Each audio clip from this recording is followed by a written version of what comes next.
Ranganathan. I have a different view. I think it's not just the states that are to be blamed. It is the center that is encouraging this freebism. If you look at the on the eve of Bihar elections, that 10,000 one-off thing, it was dictated by none other than Narendra Modi. If you look at Maharashtra elections, all those schemes, you can call it freebism, you can call it whatever by any other name. But the fact of the matter is the freebism culture is directly from top down. It is not from bottom up. So yes, the states have to tighten the belt, but more than that, it's the center that needs to do that. Absolutely, Jaggi. So I don't expect any freebies this time, even though we have 4 or 5 major elections. There will be infrastructure project X, Y, Z in Tamil Nadu, in West Bengal. I have no quarrel. If you want to set up infrastructure in Tamil Nadu or Assam or West Bengal, you know, what's wrong with that? It's a good thing. That's not a freebie. It will improve the capacities of those economies. What I don't expect is the kind of pre-election freebies that we saw before Delhi elections and various things, which is like all the tax things and all that. But of course, even the tax relief was not a freebie, but it's a good thing to do. But what I'm trying to say is the important thing you need to do, I mean, I partly agree with Monica on that, states have to do. But even more than the states, the most disempowered part of government is local bodies. Why is it that Maharashtra's Bombay or Chennai, or they have such atrocious infrastructure? I mean, one wrong thing that happened with GST was that all these fellows lost their revenue buoyancy on their own. Now they get largest from states, which is why you see most of these rural ministers want to sit on the urban development department and make money from that instead of actually improving the infrastructure in the states. So the empowerment and financing of urban bodies, which is the clue to jobs. You're not going to get jobs in rural areas. You're going to get jobs in urban areas. And if urban infrastructure is improved... Absolutely, and it's a crying need because, yes, our urban infrastructure reeks like hell, and that's the point many people make. We are paying taxes. What are we getting? Our drains don't function. Our colony roads. You may have built airports. You may have built highways. Fair, but outside my house the road is in a dilapidated condition. Pani aata nahi hai. We've seen the Indore. Absolutely. Will there be something on the urban? Latvian zone is fine now.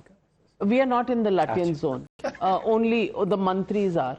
Well, and opposition leaders. Rohit Azad. I mean, this argument about freebies, and I think difference of opinion is good in a democracy, because otherwise, same opinion, everybody holds. What's the point? Rohit, you don't have to be defensive. Just no, I'm not. I'm going to go on the offensive. Difference of opinion is exactly what makes everybody take. Go on the offensive. So that's the reason.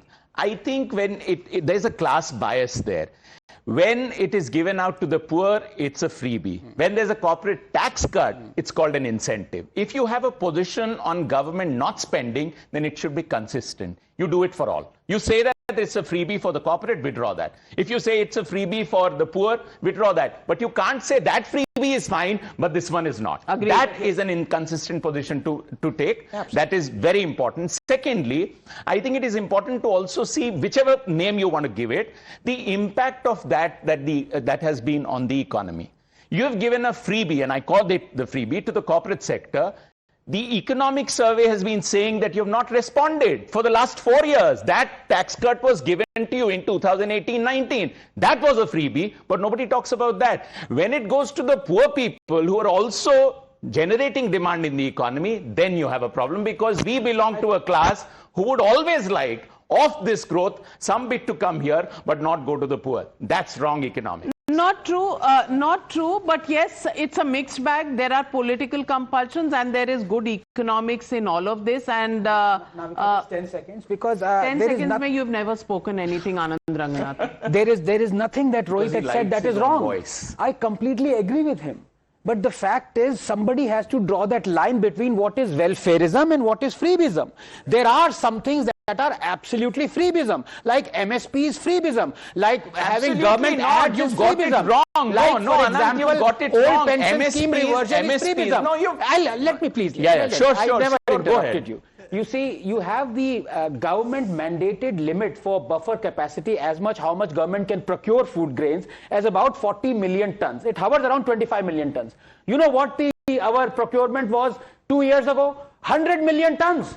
Politicians don't have the heart or the guts to refuse procuring. Every year, we keep on procuring more and more of the food grains because we give MSP. And then that but rots, we don't have enough storage capacity. and then Namita, you have... can I respond to that? Do we procure other products? Just Why one only second. MSP? Okay. No, Why only get others products? also. Procure more. Achha, But the other reason, also. one second. Now let me respond. Okay. Okay. Stocks 10 are seconds. high. Stocks of food grains are high because you're not distributing.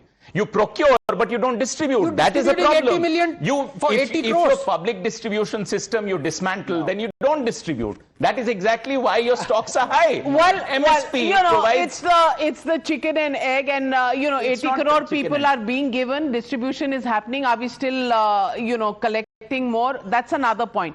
But there are some